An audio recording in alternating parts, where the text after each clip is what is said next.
The nurse was just fiddling with the doll in her hands when she noticed something rattling inside its mouth. A co-worker standing nearby gave the doll a shake, and out fell a single tooth. The man immediately sent the doll into a scanner, and the moment it was scanned, the chief surgeon's scalp went numb with terror. Why was there a human skeleton inside the doll? This is easily the best Japanese horror film in recent years. The story takes place in a residential complex in Japan. One day, Anna invited her classmates over to play hide and seek. Lisa was getting ready to head to the supermarket for snacks. Before leaving, she carefully checked the kitchen knives, the gas, and everything around the house. Only after making sure it was all safe did she go. The kids were hiding all over the house, but Anna couldn't find a good spot. In the end, she chose to climb inside the family's old washing machine. Soon Lisa came back with the groceries, but Anna was nowhere to be seen. She asked the kids there, and every one of them said they hadn't seen Anna. Lisa and the neighbors searched everywhere, but there wasn't a single clue. Panicking, Lisa decided to call the police. Her husband Jack got the news and rushed home too. Lisa accidentally knocked over a cup of tea,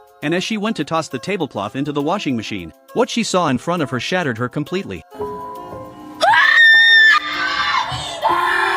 This accident became a wound in Lisa's mind that would never fade. For the months that followed, she was in a daze all day long, drowning in grief and guilt over losing her daughter. Jack watched his wife sink deeper and deeper, his heart full of worry, but he couldn't find any real way to help her out of the darkness. A few months later, Anna's grandmother came to visit Lisa and handed her a flyer for a temple memorial ceremony. She suggested Lisa bring Anna's belongings to the ritual to help ease the pain in her heart. Lisa had no interest in going at first, but after a night of thinking it over, she decided to give it a try. Just as she picked up the flyer to head out, a strange gust of wind blew it away. Lisa chased after it, following the flyer until she wandered into a local antique market, and there she noticed a doll sealed inside a wooden box. The doll looked strikingly like Anna. The moment Lisa saw it, she paid a fortune and bought it on the spot.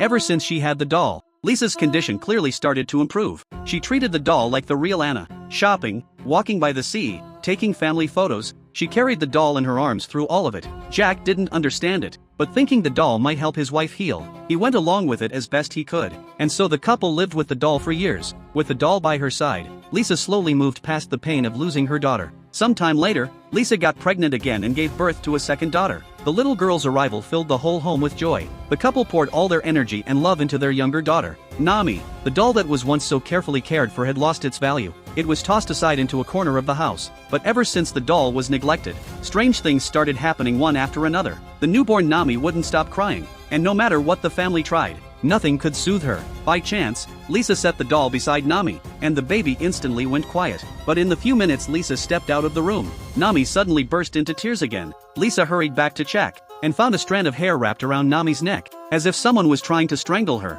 After this, Lisa realized something was wrong with the doll, so she found its original box, placed the doll back inside, sealed it up, and hid it in the storage room. For the next 5 years, the house was peaceful again. No more strange things happened. 5 years passed, and Nami had grown up. But that sealed away evil finally got its chance to see daylight again. One day, while Nami was playing marbles at home, a marble rolled into the storage room. When she crawled in to grab it, she happened to find the doll inside the box. Curious, she opened the box and lifted the doll out. But when Lisa saw the doll again, a wave of dread washed over her. She clearly remembered trimming the doll's hair short with her own hands 5 years ago, yet now the doll's hair had grown down to its waist. Not only that, when she inspected it closely that night, she found the doll's nails had grown much longer too. A few days later, one of Nami's classmates came to visit. The girl saw the cute doll and wanted to play with it, but Nami absolutely refused. The classmate got upset and tried to snap the doll's arm right there. But to everyone's shock, the girl ran out of the room crying, with 2 deep bite marks on her arm. Nami flatly denied doing anything.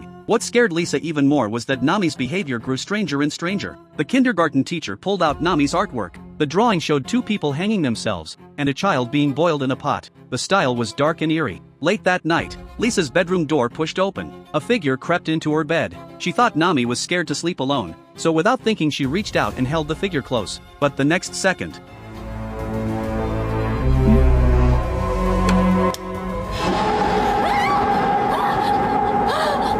a string of eerie events made her realize the doll could not stay any longer. To protect her daughter, she packed the doll up without hesitation and dumped it at the complex's recycling point. She went home, thinking the crisis was over, but in the blink of an eye, she saw the doll sitting in the hallway.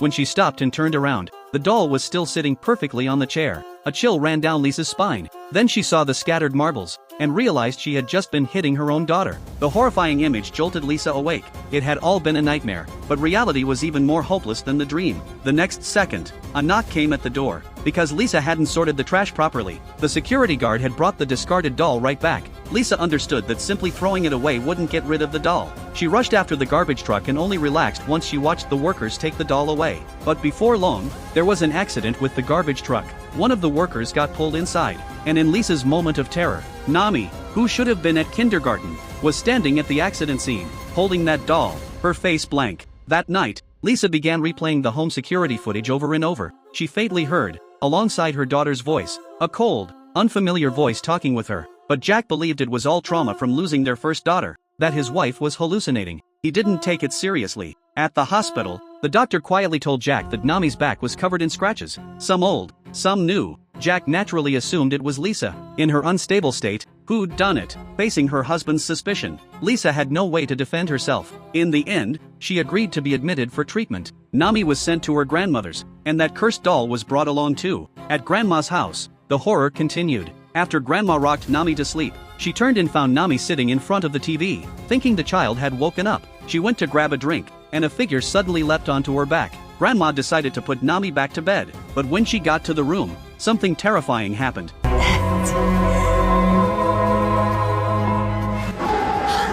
Grandma, terrified, locked the doll in the storage room and immediately called Jack. But the moment she hung up, a banging came from the storage room. The doll and her granddaughter were both gone. Grandma was frantic and rushed out to search. Finally, on a nearby bridge, she saw Nami sitting on the railing. As she carefully edged closer, Nami eerily jumped off. Jack arrived at his mother's house around then. He searched everywhere for his daughter, but the house was completely empty. Just as he was at a loss, he saw his daughter walk out of the darkness, dragging the doll, her mouth covered in blood. The police who arrived pulled the bridge footage. It showed Grandma rushing to save a girl in white, and then another girl in white, moving incredibly fast, tackled Grandma and savagely bit her. At this point, Jack finally believed none of it was his wife's hallucination. Early the next morning, Jack drove to the temple and handed the doll to the monk there, asking the high priest to destroy it. With Jack watching, the doll was thrown into the fire and reduced to ashes. He recorded a video and sent it to his wife. Everyone breathed a sigh of relief, but what they never expected was that the greedy monk, seeing how beautifully made the doll was, had other ideas. He swapped it out with an ordinary doll, the real cursed object he hid away for himself, planning to sell it for money. But retribution came fast. At the subway station, hair began pouring endlessly from the monk's mouth. He finally tumbled down the stairs and passed out. Then the temple's head priest discovered the monk had swapped the doll. He brought the undamaged doll to Jack, admitting the temple couldn't suppress the doll's malice. He recommended a master who specialized in cursed dolls. Jack didn't waste any time and quickly contacted Master Matsushita. The moment the master saw the photo of the doll, he knew this was extremely serious. Over the phone, he repeatedly warned Jack, before he arrived at the hospital, absolutely no one was to touch the doll. But in the moment Jack was on the phone, a nurse at the hospital, driven by curiosity, picked up the doll. Jack rushed over to stop her, but the nurse gave the doll a strange shake and said something seemed to be rattling inside. As she shook it, a child's tooth fell right out of the doll's mouth. This discovery sparked a bold idea in Jack. Using his position, he slid the doll into the CT scanner to see what was inside, but the scan results left everyone's skin crawling. Inside the doll's body was a complete child's skeleton. To root out the curse for good, Matsushita brought Jack and Lisa to visit an old man who studied and collected cursed dolls. The old man then revealed the doll's shocking origins. It came from the Showa era, made by a famous doll maker named Kokichi Yasumoto.